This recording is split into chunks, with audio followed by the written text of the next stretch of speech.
قل ما كنت بدعا من الرسل وما أدري ما يفعل بي ولا بكم إن أتبع إلا ما يوحى إلي وما أنا إلا نذير مبين قل أرأيتم إن كان من عند الله وكفرتم به وشهد شاهد من بني إسرائيل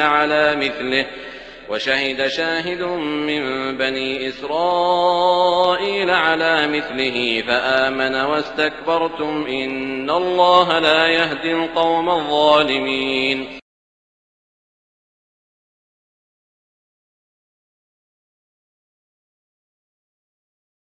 With me today, Rabbi Daniel Lapin. He's truly one of the great Bible scholars of America. And Rabbi, we're talking about the secrets of the Hebrew that reveal why conditions are in the world in which we live. There are only two biblical nations that have the name of God, El, in their names. Israel, that's Israel, and of course Yishmael, the Arabs. Is this a coincidence? Well, of course, we must remember that in the Lord's language, in Hebrew, there is no word for coincidence. And the general rule is that if there is no word for a concept in the Hebrew language, then that concept doesn't exist. It's a false concept. There are two people, and this is what's so interesting. When God said to Hagar that she's going to have a son, God actually said what this child has to be named. He has to be named Ishmael. And when Jacob's name was changed from Jacob to Israel or Yisrael, there was also God speaking. So it's only two people who became nations, whose names were given to them by God himself, and whose names contain the word God, Ishmael and Israel. Those are the two nations. Now, it's kind of interesting because Israel means he will make God his master. That's literally what the word means. You can actually hear the middle part has the SR sound, Yisrael. The SR sound is the sound from which later on other languages develop the idea of master, like the word sir or sire, always an SR sound, or even the Russian Tsar, or even Caesar, always an SR sound coming from this Yisrael idea. He will make God his master. And that is, surely, is that not the essence of the Judeo-Christian tradition? Absolutely. We will make God the boss. That's right. That's what it's about. Now let's take a look and see what Ishmael means. Ishmael means God will hear him. Well, not surprisingly, Arabs pray, Muslims pray more than any other people on earth. 5 times a day they pray, constantly, because part of their basic heritage that's locked into their name and into their identity is this idea that God will hear them. And it's a tremendous advantage they have, because we have to be on the right track for God to hear our prayers. But God listens to them in a different way. So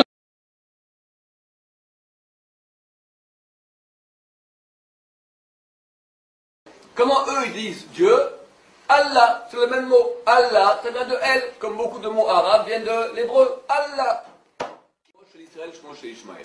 Vu que Dieu, de façon pareille, a donné son nom à Ishmaël, comme il a donné à Israël.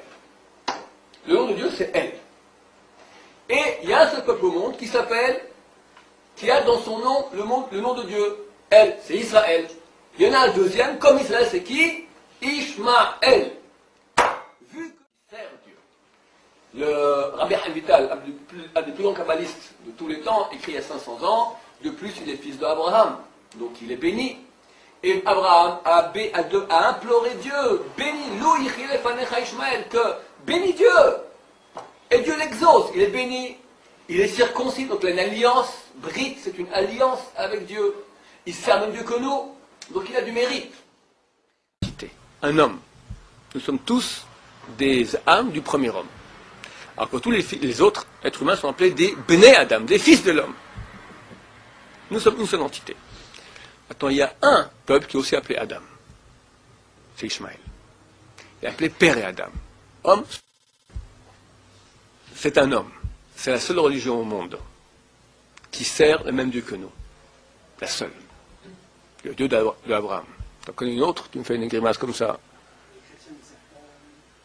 Ils servent avec leur fils aussi. Il y a le Père, le Fils, Saint-Esprit, la Marie, la Vierge. Ils ont toute une collection là-bas. Eux, rien. Que lui. Abraham a prié Dieu, bénis Ishmaël. Et Dieu a béni Ishmaël. Il est béni. Ce peuple qui fait la Brit Mila.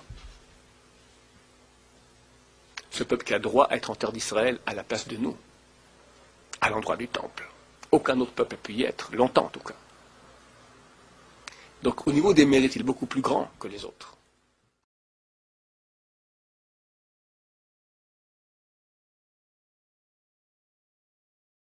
Meanwhile, I would like to give the word a little bit to Abrahamson. Could you say comment on the issue a little bit? Yes. Okay. Well, I'm Benjamin Abrahamson. I am an Orthodox Hasidic Jew from Israel. And I work as a historian or a kind of consultant to the court that, in Jerusalem that Rabbi Hollander is talking about. Most of the people here know me from my endless discussions about the similarities between Islam and Jewish customs. I like very much to talk about common prayer customs between Islam and Judaism, about the similarities in architecture between the masjid and the synagogue, between the similarities of the calendar, the Jewish holidays and customs. But it's clear to me that there's more than just similarities, that they obviously go back to a common root and a common faith. When talking about a common heritage, in our Jewish literature we are taught that there is such a thing as a common faith, a fundamental religion which all men are born into. And this is a basic faith which is obligated on all mankind. In the past, we've called it by different names, Yirei Shamayim, which means the fear of the people who have fear of heaven, Ger Toshav, or Bnei Noach, the children of Noah, or during Hellenist times in Greek it was called Theosebea. And according to the school of thought of Rabbi Ben Mosig, this fundamental faith is also called by the name Islam. In the Torah, everywhere that the word Kenite, Keni, which means the children of Jethro, is translated to the Aramaic translation and Targum Onkelos, the word that is used is Salamai or Muslamai. Some have suggested that this refers to the great number of non-Jewish believers who came to sacrifice the Qurban Shlamim in Jerusalem together with the Jews. Salamai, Muslimai, Muslimi. This could be a clear indication in our literature that Islam is an ancient religion dating back to the time of the Second Temple, or even earlier. And if Islam's roots, if the roots of Islam are the same as what we call Bnei Noach, then for us it is much older. This is the religion of Noah.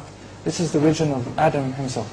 The closeness of Islam and Judaism has always been understood by biblical scholars until recent years.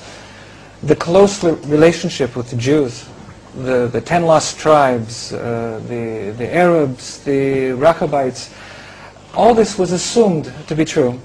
It was only with the advent of German revisionists like Wellhausen and Buchler and others that this began to change. They introduced ideas that Islam had something to do with worshipping the moon, rocks, or some asteroid that fell. But devout Jews know that this is not true. It's a fact of Jewish law that we believe that Muslims are perfect monotheists. They worship the same God.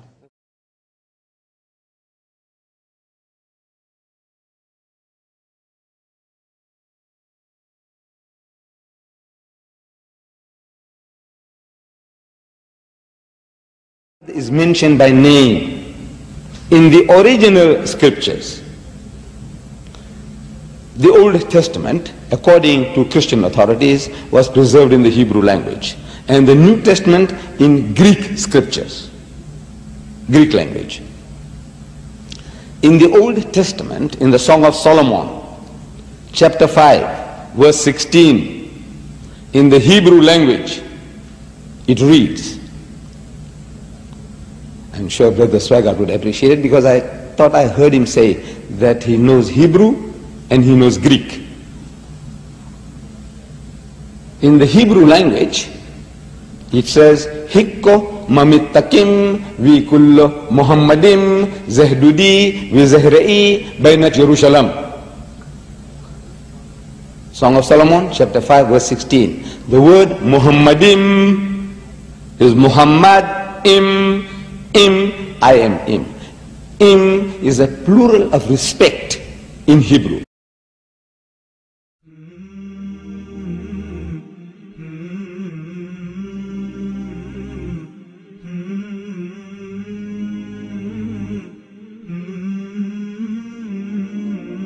You can't associate with the word Muhammad.